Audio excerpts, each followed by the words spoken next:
Majelis Hakim yang saya muliakan, yang menjadi tumpuan harapan saya dan keluarga untuk melihat dengan jernih dan menggunakan mata hati dalam mempertimbangkan dan memutuskan perkara. Jaksa penuntut umum yang saya hormati, yang telah menjalankan kewajibannya sebagai aparat penegak hukum, masyarakat Sumatera Selatan yang selalu saya cintai, yang selalu mendoakan kebaikan, kesehatan, dan kekuatan untuk saya, tim penasihat hukum yang tanpa kenal lelah telah memperjuangkan kebenaran, hadirin persidangan dan rekan-rekan media yang telah mengikuti jalannya persidangan ini, dan untuk istri dan anak dan cucu-cucu serta seluruh keluarga yang sangat saya cintai. Majelis Hakim yang saya muliakan, belum menyampaikan isi nota pembelaan pribadi ini, maka perkenankan saya memanjatkan dan mengucapkan syukur kepada Allah Subhanahu wa Ta'ala yang telah memberikan kesehatan dan ketegaran hingga pada hari ini. Saya masih diberikan kesempatan menghadiri persidangan dan menyampaikan nota pembelaan secara pribadi dalam keadaan sehat walafiat. Bahwa tidak lupa salawat serta salam kita curahkan pada junjungan kita baginda Rasulullah Sallallahu Alaihi Wasallam beserta keluarga dan para sahabatnya sebagai suri teladan bagi kita semua dalam setiap tatanan aspek kehidupan, baik dalam kehidupan pribadi maupun dalam kehidupan berbangsa dan bernegara. Saya berpikir setelah pengabdian saya sebagai Gubernur Sumatera Selatan 27 November 2008 sampai 21 September 2018, saya berharap dapat terus memberikan sumbangsi bagi masyarakat Sumatera Selatan sebagai wakil rakyat di Dewan Perwakilan Rakyat Republik Indonesia. Namun ternyata hal tersebut tidak sesuai dengan harapan dan keinginan saya untuk terus membangun Sumatera Selatan setelah langkah saya terhenti karena adanya permasalahan hukum yang sangat kental dengan aroma politik. Bahwa saya sangat memahami dalam mengemban jabatan politik sebagai gubernur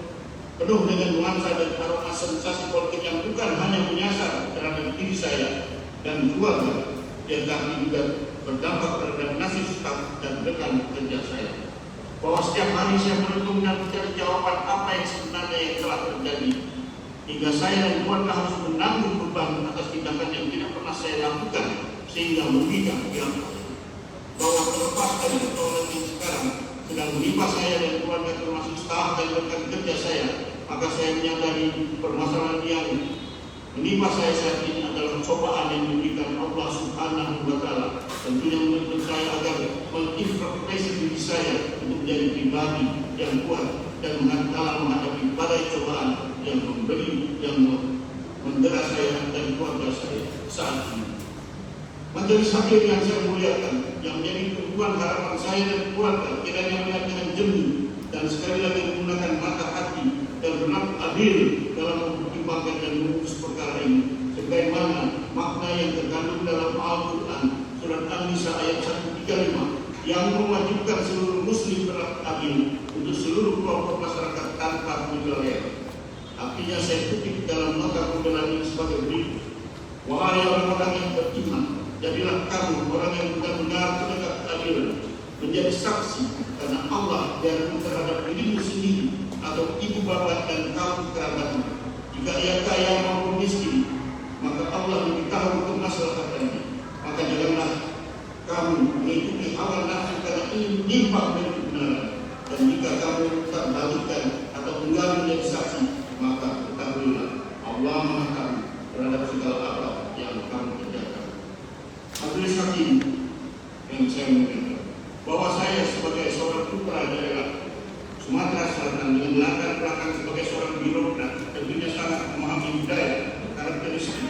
dan potensi yang ada di Sumatera Selatan. Karena awal pengabdian saya adalah sebagai pegawai negeri sipil di Sumatera Selatan yang kemudian dipercaya menjadi Bupati Banyuasin 2 periode 2001 sampai 2008 dan Sumatera Selatan 2 periode dari November 2008 sampai September 2018. Dan setelah selesai masa jabatan sebagai Gubernur Sumatera Selatan, kemudian saya terpilih menjadi anggota Dewan Perwakilan Rakyat Republik Indonesia yang mewakili daerah pemilihan Sumatera Selatan. Bahwa dengan latar belakang dan pengalaman saya dalam mengelola tatanan pemerintahan selama menjabat sebagai Bupati Musi Banyuasin maupun sebagai saya dalam membangun daerah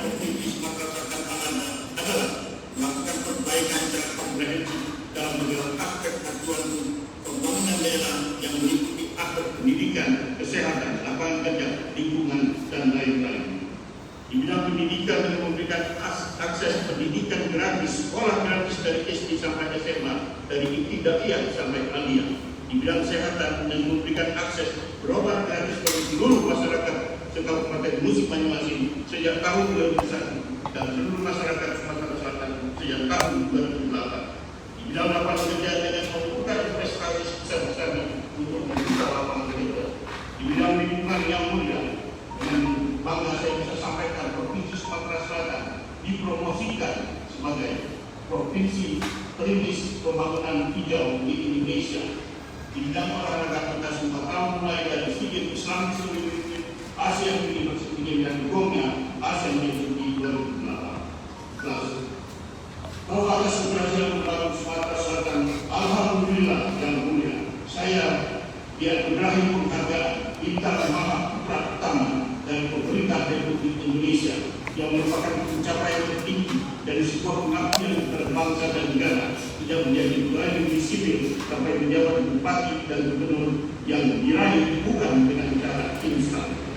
Bahwa selain itu indikator keberhasilan saya dalam membangun Sumatera Selatan selama menjabat bupati dan gubernur adalah prestasi yang telah diraih, yaitu tidak kurang dari 228 penghargaan tingkat regional, nasional, bahkan internasional. Dan alhamdulillah selama 10 tahun saya menjabat, Sumatera Selatan dikenal sebagai provinsi zero konflik, belum pernah terjadi konflik antar agama dan konflik antar etnis. Majelis Hakim yang saya muliakan, terjadinya bantuan uang dan tanah milik pemerintah Provinsi Sumatera Selatan kepada Yayasan Wakaf Sriwijaya Palembang untuk pembangunan Masjid Raya Sriwijaya dan Perusahaan Daerah Pertambangan dan Energi Sumatera Selatan PDPTG Sumber selaku DMD melakukan kerjasama dengan pihak swasta PT BKLN dengan membentuk perusahaan patungan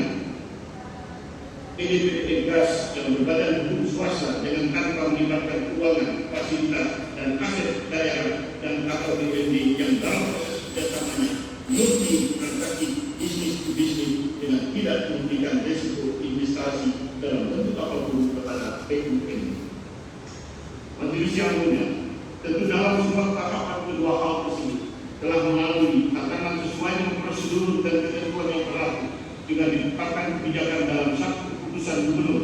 Namun demikian, mohon maaf yang mulia apabila terjadinya suatu proses dan atau transaksi di dalam yayasan dan di dalam PDPTG Gas adalah peristiwa hukum tersendiri di luar sistem birokrasi pemerintah daerah dan tidaklah serta-merta akibat dari kebijakan dalam suatu keputusan gubernur.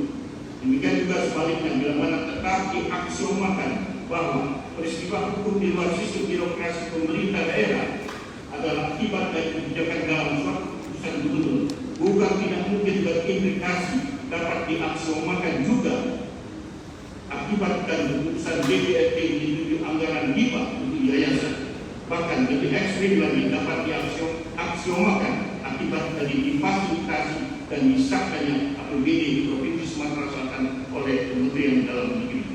Dengan demikian, apabila aksioman tersebut tetap dipaksakan untuk mendakwa saya, maka terbuktilah hipotesa saya benar bahwa saya menjadi sasaran kriminalisasi bersensasi politik alias inzolimi.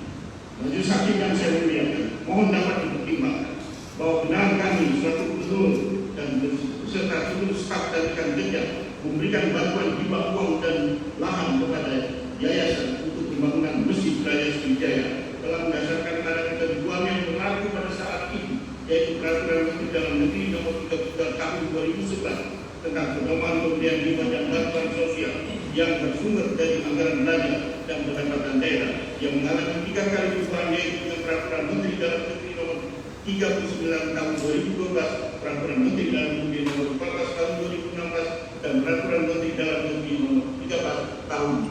2018. Untuk itu saya mengucapkan terima kasih kepada rekan-rekan yang telah bekerja sesuai ketentuan dan sama-sama mempunyai niat baik dan tujuan mulia untuk membangun rumah ibadah. Dan kepada yang mulia majelis hakim, saya mohon untuk dapat dimaklumi bahwa saya selaku gubernur pada saat itu telah mengikuti ketentuan tersebut di atas. Majelis hakim yang saya muliakan, mohon melihat dengan jernih terhadap dakwaan yang mengatakan bahwa kami, saya selaku gubernur dan seluruh staf rekan kerja, pihak yayasan serta penyedia jasa telah merompak seluruh dana hibah masjid senilai 130 miliar yang seakan akan isi bangunan sinar dan fakultas alias total loss dan atau dengan sengaja menggiring opini yang seakan isi bangunan konstruksi sipil yang ada yang kokoh di lokasi tidak dapat dipergunakan lagi sehingga dapat dikategorikan total loss. Bila mana dakwaan yang keji ini dipercaya, saya ulangi, bila mana dakwaan yang keji ini dipercaya, bukan tidak mungkin akan terjadi upaya pengiringan opini seakan saya selaku gubernur yang menjadi mastermind perombakan dana hibah masjid sebesar 130 miliar. Majelis hakim yang saya muliakan, seandainya pun terbukti bahwa terdapat kesalahan, kekurangan, ketertiban administrasi yang tidak dengan sengaja terdapat dalam dan kebiayaan yang belum dapat dipertanggungjawabkan yang terjadi di lingkup yayasan, mohon kiranya yang mulia majelis hakim dapat mempertimbangkan bahwa hal tersebut bukanlah suatu perbuatan dalam hukum yang mempunyai motif menghensdare untuk memperkaya diri sendiri orang lain dan atau korporasi. Apalagi terhadap diri saya sebagai gubernur yang memulai semua ini dengan niat baik dan jelas-jelas hanya mengambil kebijakan dalam suatu keputusan terkecuali ada pihak dengan sengaja mendesain untuk memfitnah bahwa saya turut mengambil keuntungan. Like dan subscribe serta tonton terus